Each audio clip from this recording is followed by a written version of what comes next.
right, perfect. Well, I have to sit because I've been dealing with some sciatica, and it's really hard to stand for a long period of time. Um, I did not realize how tiring mentally and physically, like chronic pain is.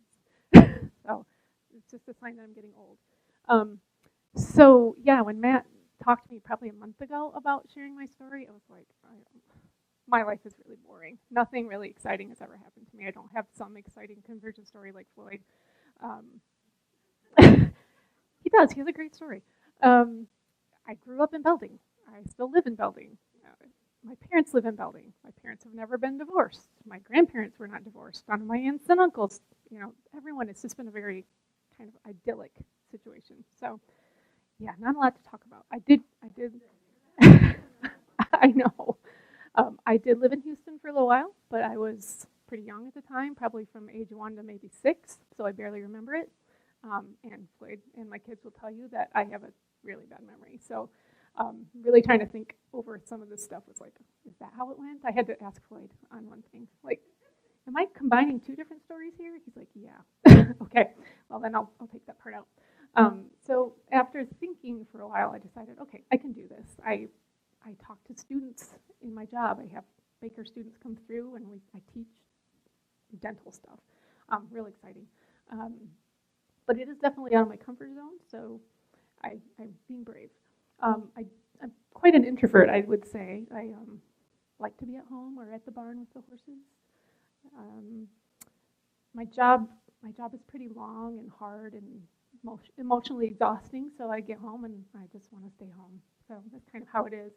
But like I said, I was raised in Belding, so were my parents. We attended the Belding Church of God, and a lot of you came from there and know my parents. Um, I was part of the youth group there. Pat and Lynn McQuillan and Mark and Marcia McQuillan were my youth leaders. Um, I went to state youth convention at Western Michigan, just like a lot of the youth here have done, and my kids have done. So a lot of the same, memories that they have. So that's where I remember going to one of those little prayer rooms in the side of the auditorium there and breaking down into sobs, and that's where I asked God to forgive me and asked Jesus to take control of my life. But I was probably in middle school, so it counted, but it's not really an adult choice. It's more like, oh, this is what kids do when they're here, Um, I don't really think I continued much in the youth group as a high school student. I got busy with things like band and cheerleading, and I had a job delivering pizza at YHOP. They're still in business in Belding. It was kind of an odd thing for a girl to do at the time, but you made good tips, so I actually had a lot of spending money during high school, which was nice. I played my flute during church, just like I do now. I generally sat in the very front row, didn't have a mic, probably no one could hear me, which was probably okay. Hopefully sometimes you guys can't hear me today, or when I play now, because I'm like, man, I make a lot of mistakes. It's not good to take 10 years off of playing and expect to remember how to read music or keep your tone up. It's been hard, but I love doing it. Once I graduated high school, I graduated in '89. I'm old. I'm actually turning 50 this year, and I think I got really introspective when I was thinking about these things because that's such a big number. Things really change a lot. Your body changes a lot. So I didn't know what I wanted to do after high school. Who does? There's like this big wide world, and you got to live in it. And what do you do? So I decided I had applied to MSU, but I didn't make it in. My grades were not that great. I was just an average student. So I went to GRJC. It was JC at the time, dating myself, and just did some regular studies there. I got a job at Barworth, and I met Floyd there. So there's this guy. We were friends. I didn't really want a relationship, but he was very persistent. So he basically badgered me into marrying him. But I think it was a good thing. I think it's worked out well. We are very complimentary of each other because, as you know, Floyd can be very headstrong, and he's got some pretty solid opinions. So we balance each other nicely. My parents probably had to wonder what I was getting into, though, because he came from a broken home. His mom was married multiple times. He had siblings with multiple fathers. They were homeless at one point. So just really polar opposite backgrounds. But I don't know, I saw something in him. He he was very loyal to his family. He took over his mom's house payment at the age of 17 and paid it for 6 years. I mean, that's a big responsibility for a kid that age. He didn't mind work. He worked multiple jobs. Um, he loved his dog. You know, for me as someone who likes animals, that was important that he, liked animals and had that too. And he loved his family. So those are all things that I saw in him. But he wasn't a Christian. And, they say don't yoke yourself to a Christian or a non-Christian. So I did that, but it has worked out well, and I think Floyd would say the same thing. So after a couple of years at JC, I was like, oh, I gotta find a career. What do I do? So I, probably after talking to my parents and talking to Floyd, I mean, liked animals, so I knew I wasn't going to be a vet. So I thought, well, maybe I can do something in the technician line, be an assistant, or get my license. So I found out that I didn't want to work in the medical field because I did work at Butterworth delivering food there, and it's kind of traumatizing for an 18-year-old girl to walk in a room with a food tray and there's this little old naked man. Like, can you hand me my urinal? Oh, can I just give you your food and leave, please? I mean, that happened lots, more than you would think. So I knew I didn't really want to work with people. So they said, you should look into veterinary work. So I did apply at a few places and didn't get in. Looked into tech school. You couldn't actually get into tech school at the time without experience, but you couldn't get a job unless you had experience. So it's like this terrible catch-22. Like, how do you get around that? Well, I applied at the Animal Emergency Hospital. It was right there in College, so real close to Butterworth. So I was working probably 2 jobs at the same time. I found out later the reason they hired people without experience is because they had such high turnover. It's a hard job. You've got people that they're irate. They're often drunk in the middle of the night. You're working second shift, third shift, and people don't have money to fix their pets, and they're upset about that. So you just deal with a lot of emotional baggage in that job. So the turnover was high, but it was a good learning experience, and I did get into tech school based on that. That was really hard. MSU's program is insanely hard. It really burned me out on school for a very long time. Didn't want to go back. I still really have no desire to go back, although I do like more online learning. It's at my own pace. So if there's things I need to learn for work, it's a lot easier to do online. Let's see. I knew I was going to get a little off topic here. Let's see. So I went through, a lot of different jobs. Let's see. Yeah, so once I graduated from the tech program, that's where I'm at. I did that in '94. And I had applied at a few different places in this area. One, I applied at Orchard View, and that's where I met John Drobish. I think probably a lot of you know him. A lot of you probably don't, because we've got a lot of new people here. But he was a really kind man, and he probably couldn't afford to hire a technician that was licensed. It was a really small practice, but he did take me on. He left about 6 months later, though, which was really rough. I really liked him. I didn't really like the new owner as well, and I didn't stay there for very long. But while I was with him, Floyd and I got married, and we ended up purchasing a really rundown fixer-upper in Belding. And then Jessie was born a few years later. At 3 months, she was diagnosed with eczema, so she would just rub herself raw. Wrists, ankles, behind her knees. She'd be bleeding. We would put her in a onesie and cover her hands and pin the zipper up so she couldn't get it down to rub herself raw. Then at 18 months, she developed some allergies, chicken, eggs, bananas, and peanuts. Peanuts is the real big one, as you know. It's a pretty dangerous allergy to have. And then 2 years later, at 2 years old, she was diagnosed with asthma. So she would just out of the blue, she couldn't breathe. And I didn't know at the time what it was. So Um, Having some medical experience did help. I knew it was definitely a problem, and we did get her diagnosed. In '99, David was born, so they were pretty close together. All my kids are pretty close together. He was healthy, which was good, because Jessica was a handful. I was still working, but I had left Town and Country, or left Orchardview at that point, and I was at Sterners in Ionia. But they didn't allow part-time employees, and with 2 babies, one kind of sick, I just couldn't handle full-time. So I ended up going back to the emergency hospital, picked up some shifts there, and yeah, it was hard. I remember one time Jessie woke up during the day, and I was still sleeping because it was 3rd shift, and she burned a hole in the couch. So it's like one of those things like, oh my goodness, this is not good. She had knocked over a lamp. So right after David was born, I'm sorry, I'm not following my flow very well here. I got back into contact with John Drobish. He had called me. He had been coming to church here, and he loved it, and he was very involved. And I think at one point he was either agnostic or atheist. I don't think he had much faith, but he found something here, and he wanted to share it with me. So he called and said, "You should come." And I was like, I don't know. I've got 2 little kids. Floyd's not going to want to go.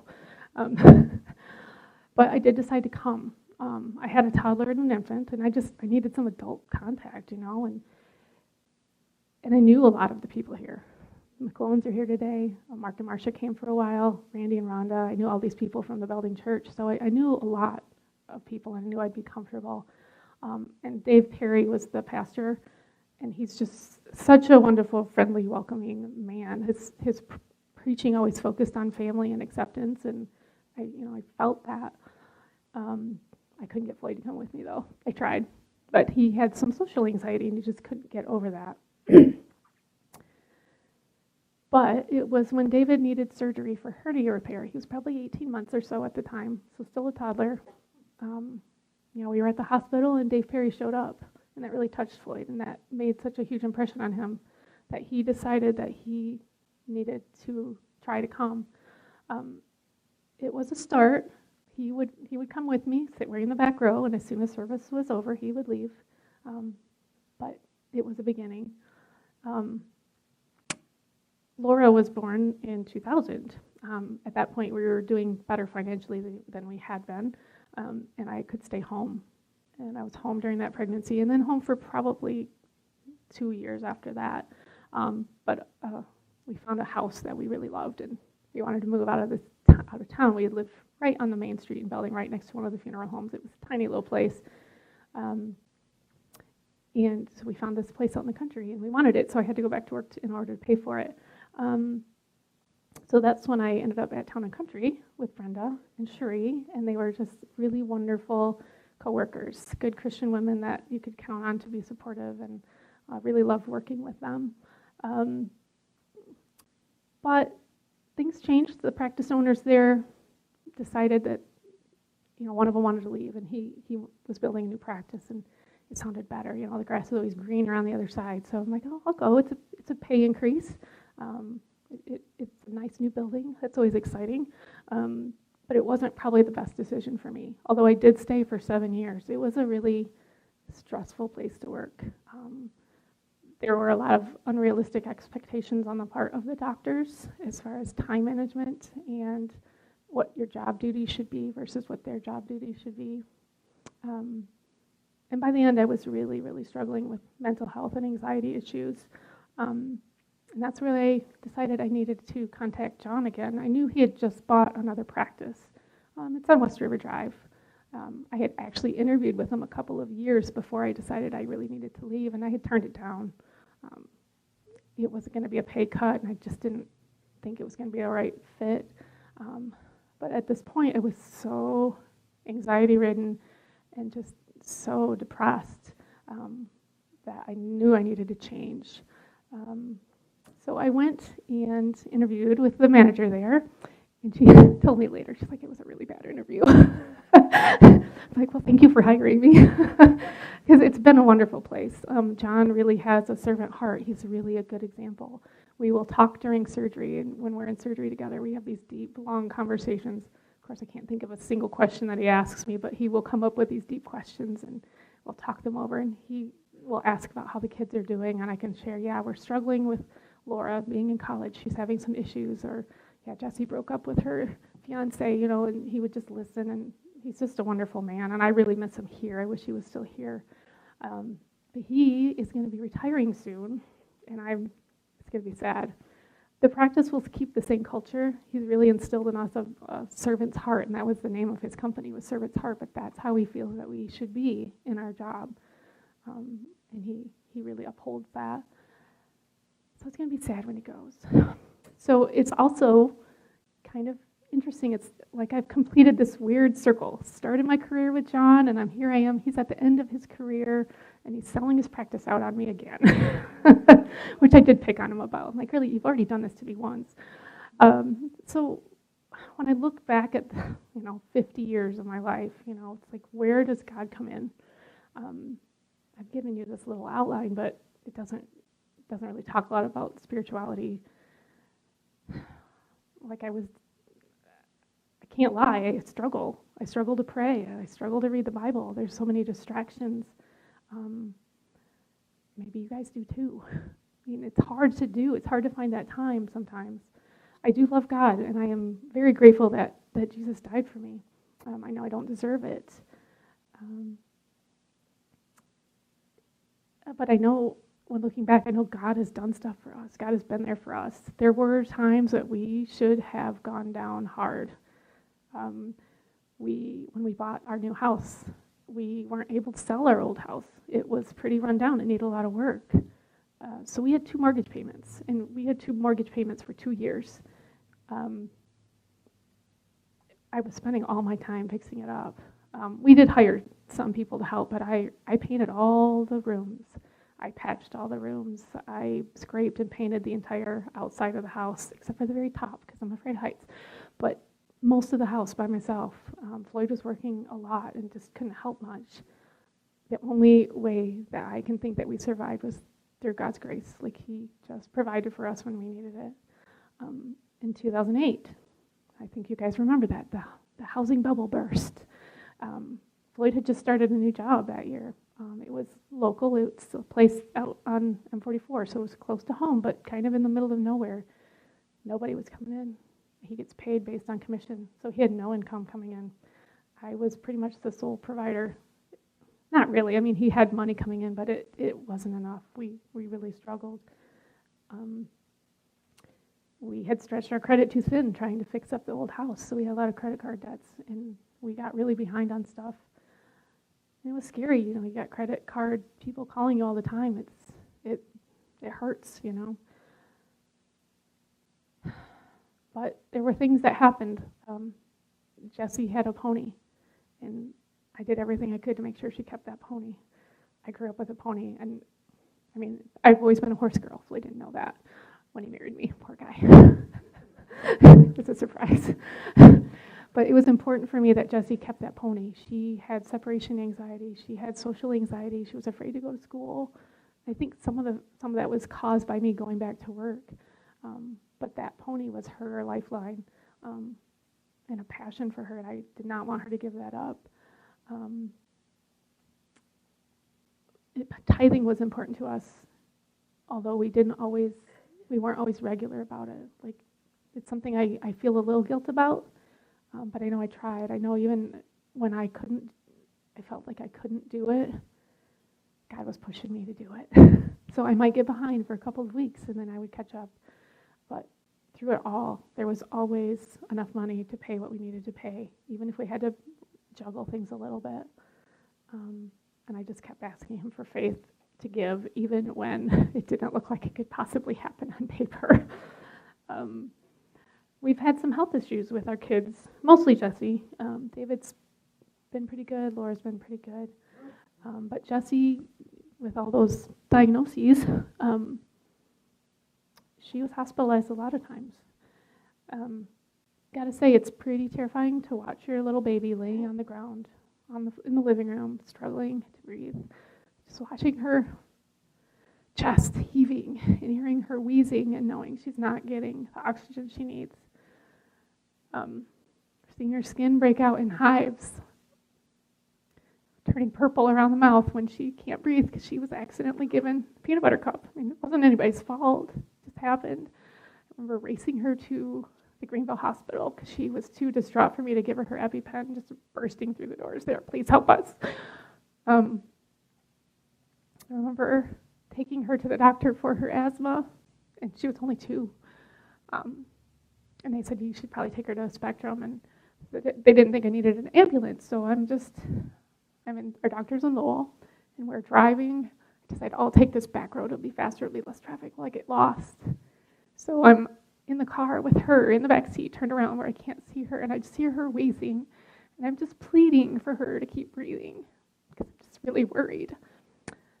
But she did. I remember seeing her in the hospital and watching her oxygen numbers drop. And then as the nurses would come in every 2 hours to give her albuterol treatment, feeling her little heart race just start to beat faster and faster.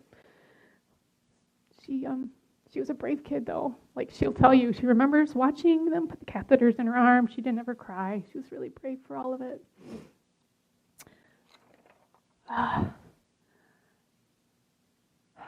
It really took a long time to find some medication that would actually help her. I don't remember how many times she was hospitalized, probably 4 or 5 at least, sometimes for a couple of days, while they gave her albuterol every 2 hours, which is a lot.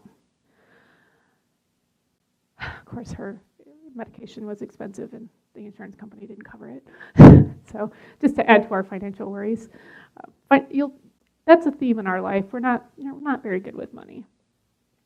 But no matter what was going on with that, we were always able to send Floyd to Guatemala, or if we needed to go to Kentucky, or if there was some place across the state that he wanted to go visit, we were always able to find the funds, or someone would donate those funds. Floyd got really good at asking for funds. But there was always a sacrifice on our family. He gave up a lot of vacation time. Like he'd get 2 weeks a year, and he would use that every year to go to Guatemala. So we didn't really ever do family vacations. That was okay. I mean, we would find a weekend here and there to do stuff, but nothing big. Sometimes we'd go to camp meeting. But God always provided for us to do that. And it was important for me to support him in that because he was so passionate about it. He had found such a connection to the church through that. And I think because of his childhood, just has a lot of compassion for people who are in those same situations that he was in, and he really wants to make things better for people. I remember one year while he was gone, we didn't have enough firewood because we have a wood boiler. We couldn't afford propane. It was almost $1,000 a month sometimes for propane for our house. But we ran out of wood, and I don't remember how anyone found out. I don't know if I was talking to Floyd or maybe Uncle Mike, but one morning there was like 4 guys unloading a trailer of wood for us, stacking it. I was so grateful for that help. So for me, even though I'm not good at praying, maybe I'm not good at reading the Bible, I see God in other ways. I know he's with me. I see him and I feel him in the sunshine on my skin and the wind and nature, the birds chirping this morning. Like, all of those things are gifts from God. I see him in my husband and his love for people, for his dedication to serving and his generosity. I see him in my children and just the miracle of life. I never really thought that being the parent of adult children would be harder than toddlers, but it is true. So enjoy your toddler time. I know it's hard, but it gets worse because they become independent, and then they can do whatever they like, and you can't stop them. You want to protect them, and you can't. I see God in a lot of my friendships. In my friendship with John Drobish, with Dave and Jeannie Perry, they've become pretty close friends. And I just love Jeannie. I want to be Jeannie.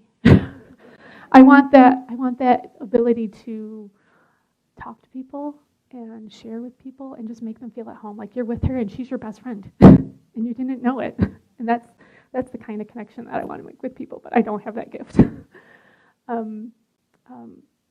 There's a lot of people here that I admire and look up to. Brenda, Cherie, Raylene. I could name a lot of you, so don't be offended if I don't.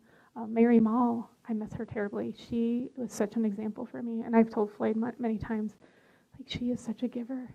Like, she doesn't have a lot, but she's like that widow in the story. She gives her last mite, and she does it a lot. I don't know how. God's provided for her. Like, it just comes through her. She's like a vessel, and I love that. But a lot of you give too. You give your time, you give love, you give your income. You want to support God's work and God's people, and not just the people here, but the people around us in our community. And that's so important. We're all examples and proof that God can use us in our strengths and failures, because we all have them. We don't have to be the perfect Christian. He'll use us where we are. I see God a lot in my coworkers. My coworkers, a lot of them are atheists, which is really odd that John has attracted all these people who really believe that God does not exist. They are so hurting and so broken. It just makes me hurt sometimes, and I know I can't preach to them. All I can do is be an example, because they don't want to hear it. So they inspire me to keep trying to be a better Christian. I want them to know there's something better out there for them. There's something better out there for us. I just want them to know it. That's really all I have. So thank you for listening to me ramble.